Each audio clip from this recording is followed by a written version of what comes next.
para analizar la renovación del gabinete en Perú, el cuarto de los 6 meses del gobierno de Pedro Castillo. Tenemos el comentario del doctor Juan Cruz Olmeda, profesor e investigador en el Centro de Estudios Internacionales del Colegio de México y director de la revista Foro Internacional.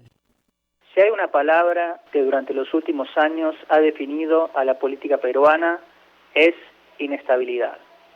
Presidentes que no logran terminar sus mandatos, partidos políticos débiles, un Congreso fragmentado en el que sus miembros impulsan agendas propias, corrupción endémica y movilizaciones populares reclamando contra decisiones del gobierno, han sido los ingredientes que han contribuido a la profundización de este escenario.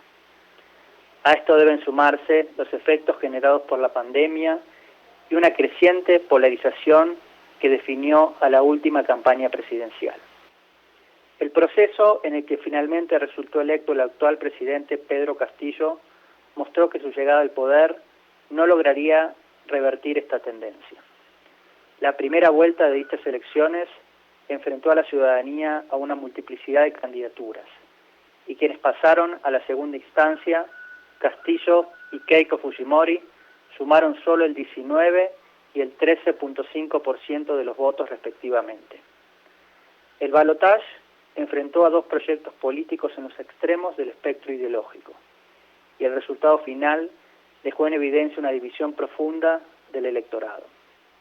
Si bien la victoria de Castillo, que tardó en ser reconocida por Fujimori alegando irregularidades, marcó un hito en la historia política reciente del país a partir de la llegada a la presidencia de un outsider identificado con la izquierda, pero con poca experiencia y sin conexiones con la élite política y económica tradicional, el escenario que desde su toma de protesta enfrentó el nuevo presidente se mostró sumamente complejo. Por un lado, la propia manera en la que Castillo llegó a ser candidato puso desde el principio en cuestión su autonomía respecto de otras figuras en su entorno. En particular, de Vladimir Cerrón, líder del partido Perú Libre por el que Castillo fue electo. El apoyo de Cerrón resultó de un cálculo estratégico del primero ante la imposibilidad de que él mismo pudiese competir como resultado de una condena judicial. Asumiéndose como el artífice del triunfo, quedó en claro que Cerrón y sus aliados jugarían un rol central en el gobierno, y muchos analistas desde un inicio lo vieron como el verdadero poder detrás del trono. Por otro lado, como resultado de las dinámicas antes presentadas, la composición del Congreso también planteó desde el inicio de su mandato un panorama complicado para Castillo.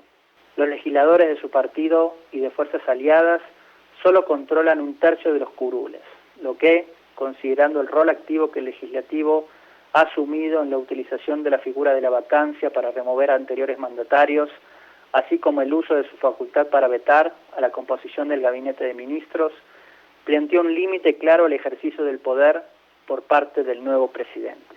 Todo lo anterior debe servir de contexto para entender la situación que el país andino ha enfrentado durante los últimos días.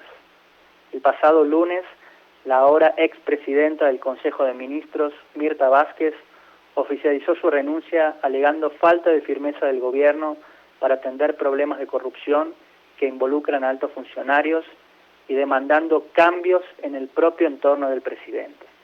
Como resultado, Castillo decidió promover una renovación del gabinete, que llevó al juramento de un nuevo equipo, el tercero en los 6 meses de gestión desde que asumió en julio del 2021, comandado por Héctor Baller y sumando en diversos cargos a figuras caracterizadas por sus posturas conservadoras.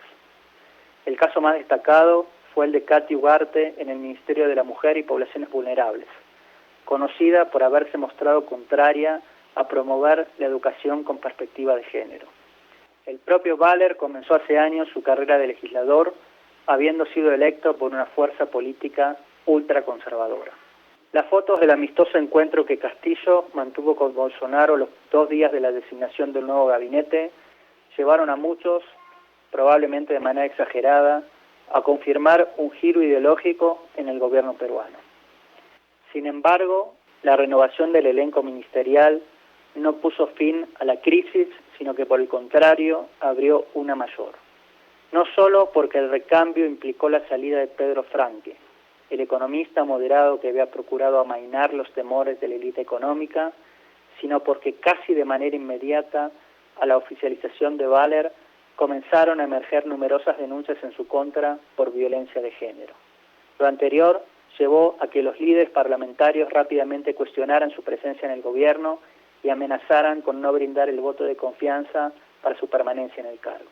Así, a 3 días del nombramiento, el viernes Castillo anunció que el nuevo gabinete no permanecería en funciones y que buscaría los acuerdos políticos necesarios para la conformación de uno nuevo que contara con consenso.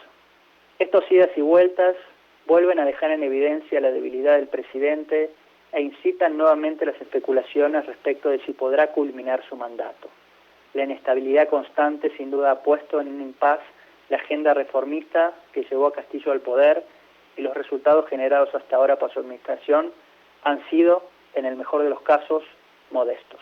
Para Radio Educación, Juan Cruz Olmeda, profesor investigador del Centro de Estudios Internacionales del Colegio de México.